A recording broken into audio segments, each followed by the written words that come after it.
Asia 16 അധ്യായം. സിയോൻ പുത്രിയുടെ മലയിലേക്ക്, ദേശാധിപതിയുടെ അടുത്തേക്ക്, സേലായിൽ നിന്നും മരുഭൂമിയിലൂടെ അവർ ആട്ടിൻകുട്ടികളെ അയച്ചു. മോവാബിന്റെ പുത്രിമാർ കൂട് വിട്ടുഴലുന്ന പക്ഷികളെ പോലെയായിരിക്കും അർണോന്റെ കടവുകളിൽ. ഞങ്ങളെ ഉപദേശിക്കുക, നീതി നടത്തുക, മധ്യാഹ്നവേളയിൽ നിന്റെ നിശാതുല്യമായ നിഴൽ വിരിക്കുക, ഭ്രഷ്ടരെ ഒളിപ്പിക്കുക. പലായനം ചെയ്യുന്നവരെ ഒറ്റിക്കൊടുക്കരുത്. മോവാബിന്റെ ഭ്രഷ്ടർ നിന്നോടുകൂടെ വസിക്കട്ടെ.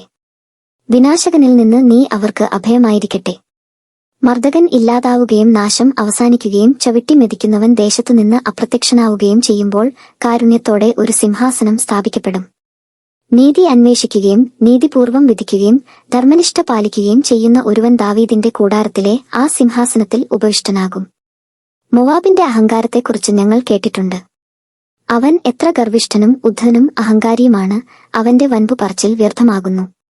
അതിനാൽ മോവാബ് നിലവിളിക്കട്ടെ, എല്ലാവരും മോവാബിനു വേണ്ടി നിലവിളിക്കട്ടെ. കിർഹാരസത്തിലെ മുന്തിരിയടകളെക്കുറിച്ച് ഹൃദയം നൊന്തു വിലപിക്കുവിൻ. ഹെഷ്ബോൺ വയലുകളും സിബ്മായിലെ മുന്തിരിവള്ളികളും വാടിപ്പോയിരിക്കുന്നു. യാസർ വരെ എത്തുകയും മരുഭൂമി വരെ നീണ്ടുകിടക്കുകയും ചെയ്തിരുന്ന അവയുടെ ശാഖകൾ ജനതകളുടെ പ്രഭുക്കന്മാർ അരിഞ്ഞുകളഞ്ഞു. അതിന്റെ ശാഖകൾ കടൽ കടന്ന് മറുനാട്ടിലും പടർന്നു. അതിനാൽ സിബ്മായിലെ മുന്തിരിവള്ളികൾക്കു വേണ്ടി ഞാൻ യാസറിനോടൊത്തു കരയും. ഹെഷ്ബോണും എലയാലയും എന്റെ കണ്ണീരിൽ കുതിരും. എന്തെന്നാൽ നിങ്ങളുടെ ഫലത്തിനും വിളവിനും എതിരായി യുദ്ധകാഹളം മുഴങ്ങുന്നു. സന്തോഷവും ആനന്ദവും വിളനിലത്തു നിന്നു പോയിരിക്കുന്നു. മുന്തിരിത്തോട്ടങ്ങളിൽ ഗാനാലാപം കേൾക്കുന്നില്ല, ആർപ്പുവിളികൾ ഉയരുന്നില്ല. മുന്തിരിച്ചയ്ക്ക് ചവിട്ടുന്നവൻ വീഞ്ഞ് ഉൽപ്പാദിപ്പിക്കുന്നില്ല. മുന്തിരി വിളവെടുപ്പിന്റെ ആർപ്പുവിളികളും നിലച്ചിരിക്കുന്നു. അതിനാൽ എന്റെ അന്തരംഗം മോവാബിനെക്കുറിച്ചും ഹൃദയം കീർഹേർസിനെക്കുറിച്ചും വീണക്കമ്പി പോലെ കേഴുന്നു.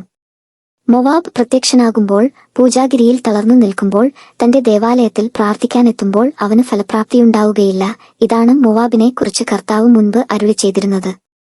എന്നാൽ ഇപ്പോൾ അവിടുന്ന് അരുളി ചെയ്യുന്നു, കൂലിക്കാരൻ കണക്കാക്കുന്നതുപോലെ കണിശം 3 വർഷങ്ങൾക്കുള്ളിൽ മോവാബിന്റെ മഹത്വം, അവൻ വലിയ ജനതയാണെങ്കിൽ പോലും നിന്നെയായി മാറും. ദുർബലമായ ഒരു ചെറു വിഭാഗം മാത്രമേ അവശേഷിക്കൂ.